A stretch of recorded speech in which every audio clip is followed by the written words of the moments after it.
sa tao nga nag-alima ka man kaniya. O Ginoo,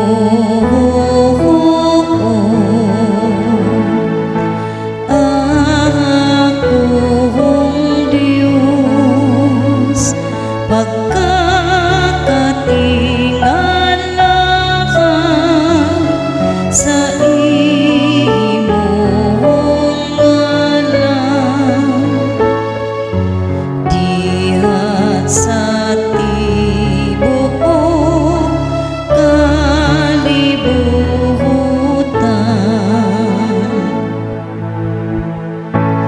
Gihimo mo siya nga ubos lamang ug biyutay sa mga anghel, ug gipurong-purongan mo siya sa himaya ug kadunggana.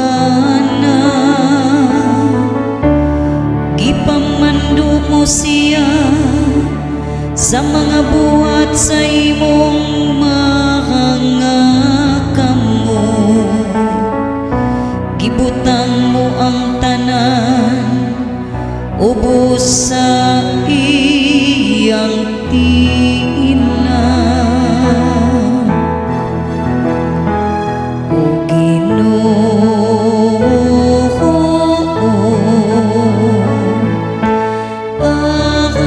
akong Diyos, pagkakatingala ka sa imong ngalan, diha sa tibuok kalibutan.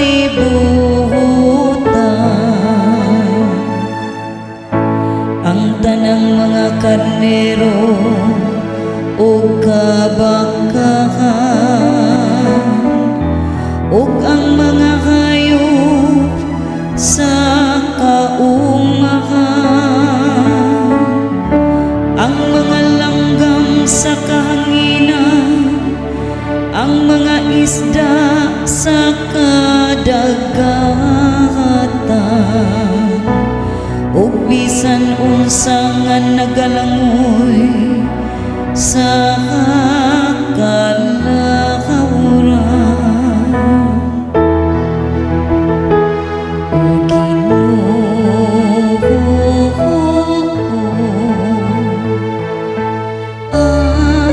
akong Diyos, pagkakatingala ka sa imong ngalan,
sa mataharon sa kaayo sa Ginoo puno ang yuta.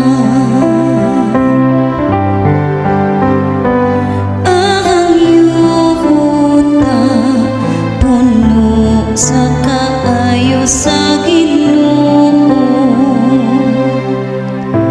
Tanawa ang mga mata sa Ginoo, gitanaw kanila nga mahadlokon kaniya. Kanila nga nagalakon sa iyang kaluoy, aron pagpalingkawas kanila sa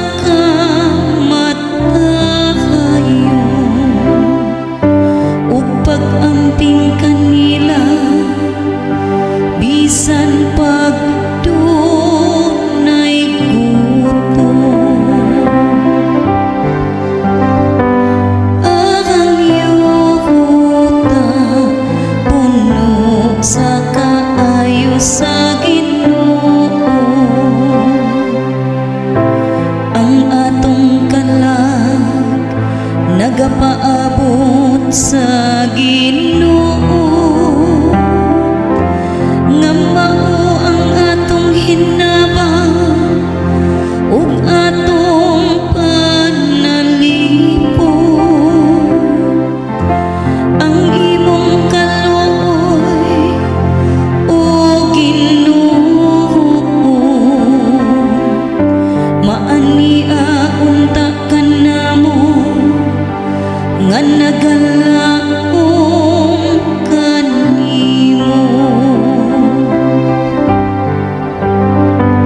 Ang yuta puno sa kaayo sa Ginoo.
isangyaw sa kanasuran ang iyang mga binuhatan.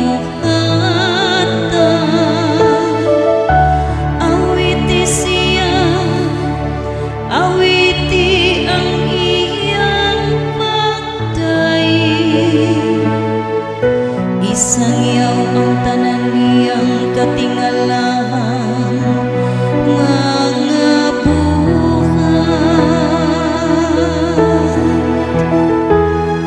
Ang yuhot na puno sa kaayo sa Ginoo. Himaya ang iyang balaang ngalan, pagsadya kamo o mga kasing-kasing nga nangita sa Ginoo. Pabuta ang Ginoo diha sa kahon, paningkamuti ang pag-alagad kaniya sa kanunan.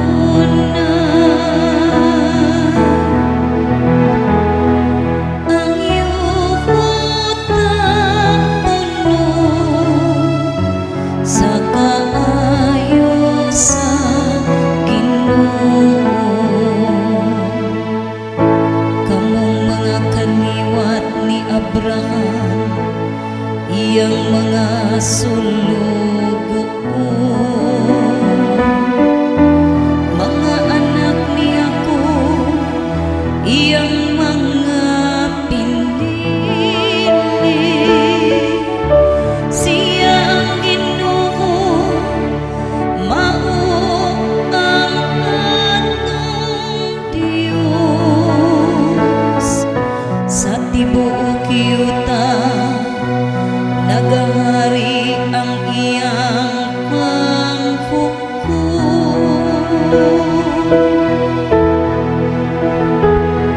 Ang yuhot na puno sa kaayo sa Ginoo.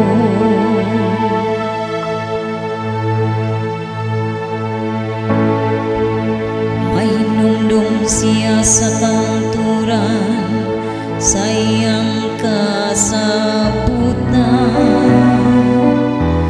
nga iyang gipalungtad sa usa ka libo